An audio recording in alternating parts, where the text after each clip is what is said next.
કેમ છો રાજકોટ? જય શ્રી રામ, જય ભારત. હું દીપેશ સોલંકી. થોડા ટાઈમ પહેલાંથી બબાલ ચાલી રહી છે સોશિયલ મીડિયામાં બાબા બાગેશ્વર જે આવી રહ્યા છે તેના માટે. તેમાંનો એક વિડીયો જયંત પંડ્યા સાહેબનો જોયેલો છે અને જેની લિંક મેં કમેન્ટમાં પણ પિન કરી દીધી છે, તમે પણ જોઈ શકો છો. લગભગ બધા લોકોએ રાજકોટના વિડીયો જોયો જ હશે. જયંત પંડ્યા સાહેબને મારું કહેવું છે કે તમે કહો છો ધીરેન્દ્ર શાસ્ત્રી પાસે કોઈ શક્તિ નથી. સારું, એ તમારો અભિપ્રાય હોઈ શકે છે, પરંતુ લાખો લોકો તેમની કથા સાંભળવા પોતાની ઈચ્છાથી આવે છે અને કોઈને બળજબરીથી બોલાવવામાં આવતા નથી.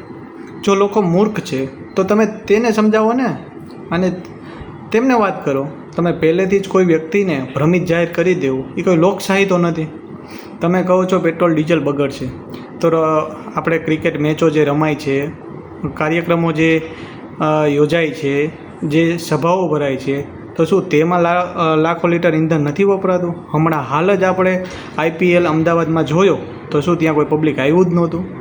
તમને વિરોધ માત્ર આ એક જ વિચારધારણા સામે છે, માત્ર બાબા બાગેશ્વર સામે જ છે.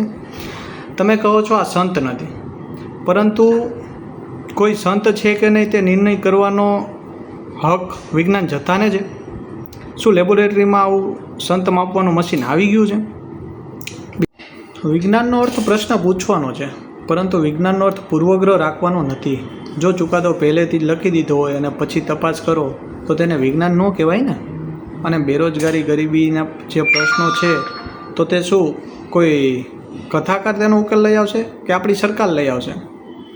અને જયંત સાહેબ તમને પણ જણાવી દઉં કે સરકાર બેરોજગારી અને ગરીબીને દૂર કરવાના પ્રયત્નો કરી જ રહી છે અને ઘણી બધી યોજનાઓ બહાર પાડી છે અને તેના લાભો ગરીબ લોકો, બેરોજગાર, પછાત લોકો, ઘણા લોકો લાભો તેના લઈ પણ રહ્યા છે. આશ્ચર્ય એ નથી કે તમે બાબા બાગેશ્વર ધામનો વિરોધ કરો છો. આશ્ચર્ય તો એ છે કે તમે પહેલાં ચુકાદો આપી દીધો અને પછી તો તમે વિજ્ઞાન નહીં સીધા જજ સાહેબ બનવા લાગ્યા. અને બીજા પણ જે આવા લોકો, કરોડો લોકો છે, તમે તેને ભ્રમિત કરો છો, મને એવું લાગી રહ્યું છે. અને બીજા જે લોકો કહે છે કરોડનું કોઈ ઇનામ રાખ્યું છે, કોઈ લાખો કરોડોનું કોઈ કીધું હતું, $101નું કંઈક ઇનામ રાખી રહ્યા છે, તો એ બધાને મારું કહેવું છે કે તમે બધાને 5-6-7 આપણે ધીરેન્દ્ર શાસ્ત્રી આવી જ રહ્યા છે, તમે તેને ડાયરેક્ટ સવાલ કરો. વિડીયો બનાવીને શું થશે? તમારો થોડો સમય કાઢીને આવો, તમે તેમને પ્રશ્ન પૂછો કે આ પ્રશ્નો અમને શંકા છે, તમે તેનો ડાયરેક્ટ સ્ટેજ ઉપર વિરોધ કરો તો પબ્લિકને પણ ખબર પડશે કે હકીકતમાં સાચું શું છે. આભાર. જય શ્રી રામ, જય ભારત.